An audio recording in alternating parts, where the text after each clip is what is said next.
The next topic that we need to look at in our study of introductory ecology is a very important concept called limiting factors. And in this particular case, my wonderful little corn snake here doesn't have anything to do with limiting factors per se, but he was an awful lot of fun to get a picture of, and he's a real nice little corn snake. And I found him doing his little corn snake thing down at the Tennessee River Gorge, the Grand Canyon of Tennessee. Really great place to go.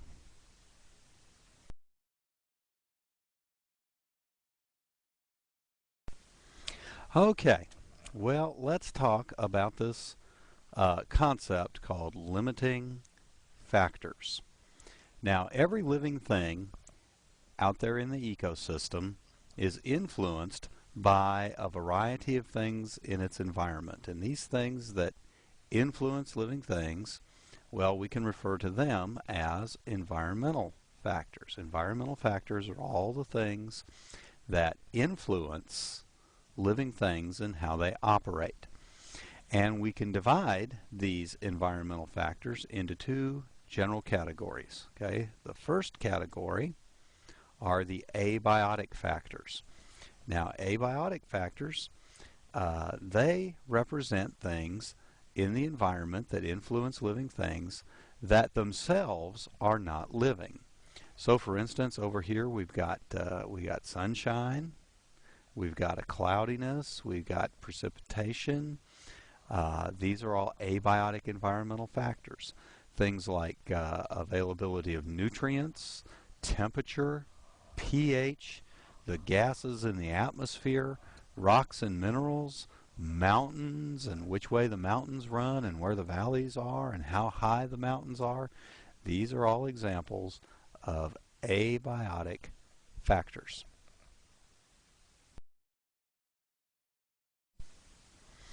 Well, if we've got abiotic factors, then it kind of stands to reason, of course, as you can see on the page here, that we also have biotic factors. Okay, so we had abiotic factors. That's our first general type of environmental factors.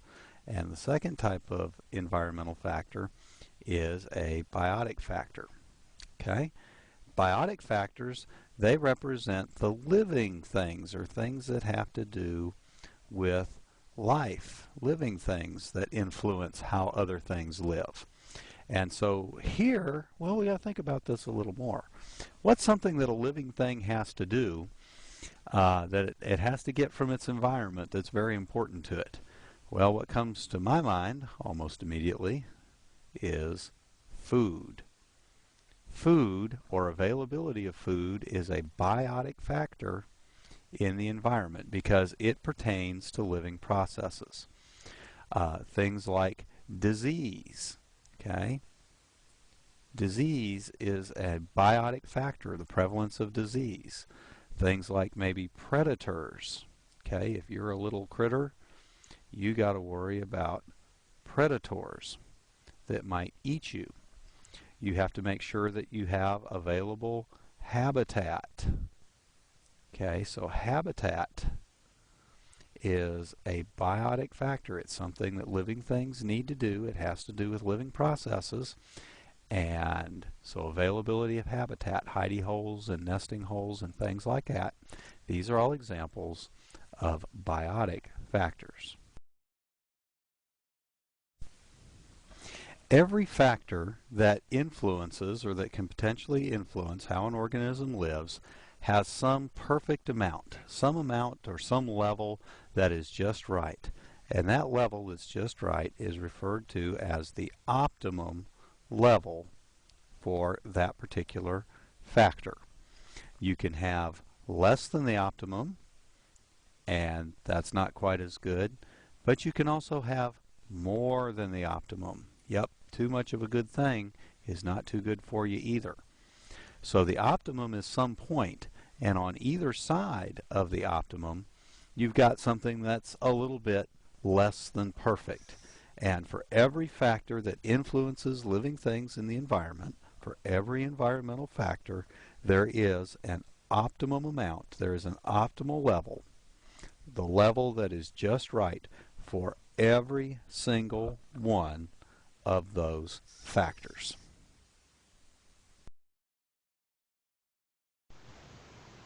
All right, here's a question for you. A given organism is going to have to deal with many environmental factors. There may be hundreds or maybe even thousands of factors that influence how an organism operates. But how often do you think an organism finds itself at the optimum for all of the factors that influence it? How many times do you think an organism, or how often do you think an organism is in such a situation where it's at the optimum for all of the factors that influence it? Well, if you think about, that there may be hundreds or thousands of factors, the chances of it being at the optimum for all of them, not too good. It's probably never going to be at the optimum for all of them. And that is very, very important idea that we're going to explore on the next page of this voice thread.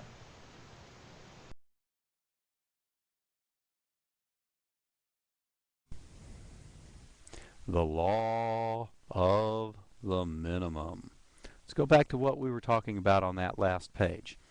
Does an organism ever really find itself in a situation where it is all of the factors that influence it, all the environmental factors that influence it are perfect? And we decided that the answer to that question is probably no, an organism probably does not find itself in that situation. Okay, and that's when factors can become limiting. And there's always going to be one factor of all the potentially tens or hundreds or thousands of factors that influence how an organism lives in the environment. There's always going to be one factor that is going to be the furthest from the optimum. The one thing that's either going to be too little or too much, and it's going to be more too little and more too much than any other factor. And that factor becomes the limiting factor. Now, here's a way to kind of think about that. Do you really look forward to doing the laundry? Is laundry something that you just absolutely can't wait for laundry day to happen? Well, there's always somebody who says, yeah, I love doing laundry, but for most of us, laundry's just not real high on our agenda of things we want to do. However, there comes a point in time during the week or the month or so when having to do the laundry is forced upon you, and you pretty much run out of choices and you have to do the laundry. And so the question becomes, when do you have to do the laundry? When do you no longer have a choice? When do you have to do the laundry? Well, a lot of people say, when I run out of clothes. Well, maybe, but you can be a little more specific than that. When do you have to do the laundry? Well, you have to do the laundry when you run out of underwear. It doesn't matter how many pairs of pants you have, doesn't matter how many shirts or blouses or dresses or pairs of shoes. When you run out of underwear, you have to do the laundry. Now, I know what you're thinking. There are some people who don't wear underwear. Let's not talk about that. They don't count. When you run out of underwear, it doesn't matter how many other clean clothes you have to do the laundry. And so for many of us, underwear is a limiting factor that determines when it's time to do the laundry. And that kind of gives you a feel for what we mean by limiting factors.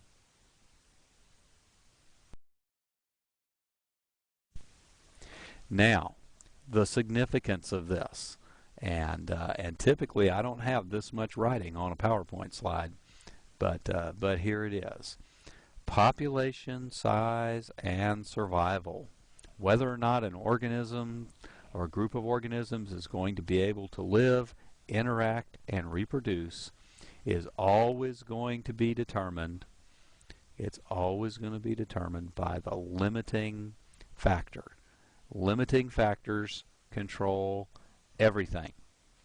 If something is in short supply, that's what's going to determine how an organism operates. If something's in oversupply, that's going to determine how an organism operates or how a population operates.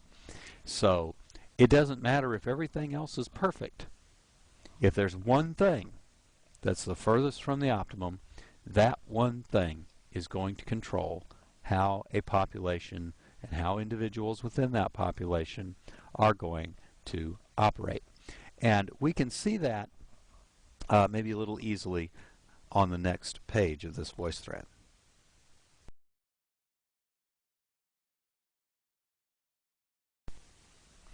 Okay. Well, here's where we can really begin to see the effects of the idea of limiting factors. And the page of this page of the voice thread is entitled The Law of Tolerance, and you'll see why in just a second. Okay, here we have some butterflies. And here we have some environmental factor. We're just going to pick one. It doesn't matter what it is. Okay, it might be temperature, it might be availability of their favorite kind of flower to get nectar from. It can be anything you want. And as we go to the left, we're getting decreasing amounts of whatever the factor is. And as we go to the right, we're getting increasing amounts of whatever the factor is. Okay, might be nice to kind of pretend that we're talking about temperature. That's a nice easy one to deal with. So as we go to the left, it's getting cold. As we go to the right, it's getting hot. Now you can see right here in the center we have an optimum amount, and if we go up here we see that's where the graph is the highest. Okay, the graph that we see here represents species abundance, and we see that it's the highest. So over here on this y-axis we can think of this as the number of individuals, okay, in the species. And so here at the optimum, that's when the species are the most abundant. Now you might notice though that we actually have a range over which the species can operate very well. And so we still have a lot of species, even though we get on the right of the optimum, things are getting warm, or we get on the left of the optimum, things are getting cold. There's still plenty of butterflies, and these butterflies are doing okay on this side. It's warm, but it's not too warm. And they're doing okay on this side. It's cool, but it's not too cool. And they are able to do all the things that butterflies do, and they're not really impaired. And so we call this region, or this range of amounts of a particular factor on either side of the optimum that is still pretty good, and the organisms are still happy and they're operating and they're working well. This is referred to as the optimal range. Optimal range.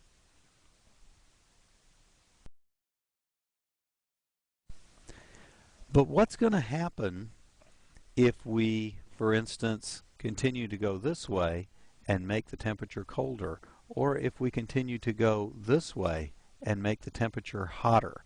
What's going to happen to the butterflies in those areas, or what's going to happen to the butterflies then? Well, I'm glad you asked, and we will find out on the next page of this voice thread.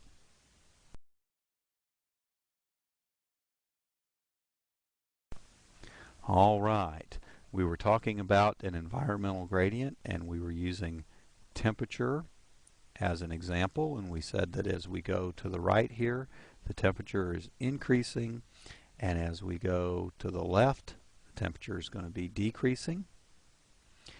And we said, well, we've got this optimal range here. Okay, this is where things are just plenty good enough. Everybody's happy in the optimal range. But what happens as we continue to decrease or continue to increase the temperature? Well, that's going to cause some problems. Now we see that we still have some butterflies here. Okay, we've gotten into a range now where abundance of the butterflies, well, it's not very high. Over here, it's too cold. Over here, It's a little too hot. The butterflies are living there, but they're not doing very well. And the reason that they're not doing well is because the further away from the optimum they get, something called stress builds up. The butterflies are stressed. And a stressed butterfly is not a happy butterfly. A stressed jackrabbit is not a happy jackrabbit. A stressed college student is not a happy college student. And so the further away you get from the optimum, the more and more the stress builds up. And eventually that stress builds up to the point where survival of the organism is impacted. And this is referred to as the zone of physiological stress. And notice that this exists on either side of the optimal range, because you can have too little or you can have too much. Okay? And so we get these what we call zones of physiological stress. The organism's still living there, but it's not too happy. It's surviving, but it's not reproducing, it's not finding enough to eat, it's more vulnerable to diseases or more vulnerable to predators. All kinds of things can happen when an organism gets stressed. So we've seen what happens when an organism gets pulled further and further away from the optimum. So when we either go this way, getting further away from the optimum, or this way when we're going further away from the optimum, and remember we're talking about temperature, when we're getting colder or when we're getting hotter. And as we move away from the optimum, the organism is going to get stressed. But what happens, what do you think is going to happen if we continue to get even further away from the optimum? What if we get way out here on either side like this? What's going to happen to the organism then? Well, as you might expect, the further away from the optimum you get, the more the stress increases. Okay? Stress is going to increase as we get further and further away from the optimum. Eventually, something is going to happen, and that's what we're going to look at on the next page of this voice thread.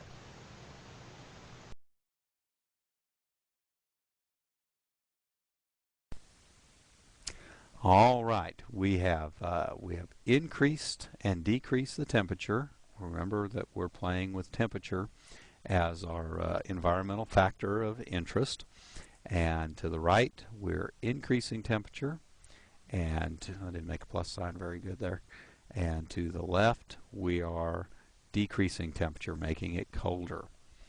Okay, and we said as we get cooler and cooler and cooler out of the optimal range, or warmer and warmer and warmer out of the optimal range, we get into this area called the zone of physiological stress. The organism is still alive, they still exist there, but they're not very happy there.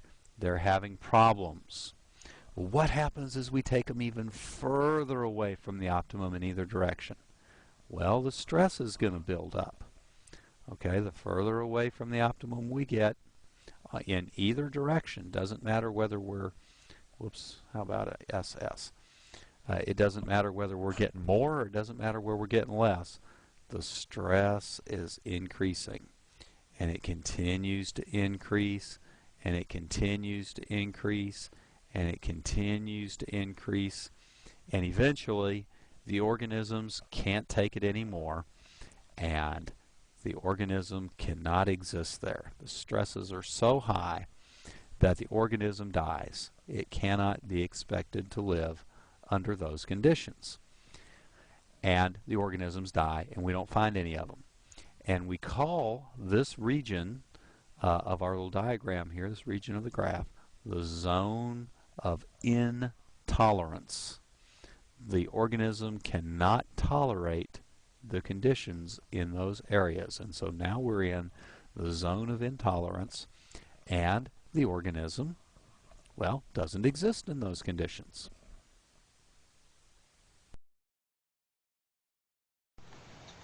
This idea of organisms being abundant in their optimal range and then decreasing abundance as they get more and more stressed, and then finally not existing at all, is very, very important.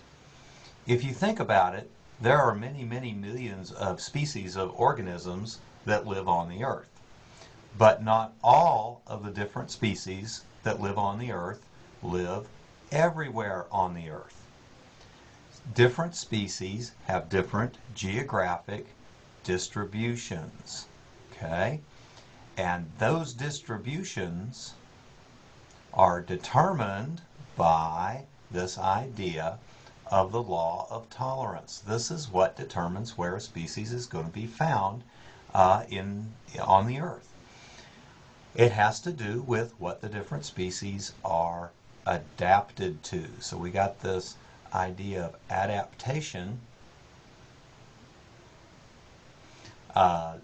whether or not a species is adapted to a certain set of conditions. Adaptations work to allow a species to operate in an optimal range. Basically, the characteristics of the species, the adaptations of the species are geared towards some optimal range of environmental conditions. And when you get outside of that optimal range, those adaptations begin to not work as well, and the organism is stressed. And the further away you get from the optimal range, the harder it is for the organism to operate. They're now becoming less and less adapted to that particular environment, to the point where they can no longer exist, and now they're in the zone of intolerance. So if you kind of think about this for a little bit, that makes sense. This explains why some organisms have the different geographic ranges that they have. It has to do with their adaptations, their optimal ranges of existence, and that in turn affects their distribution.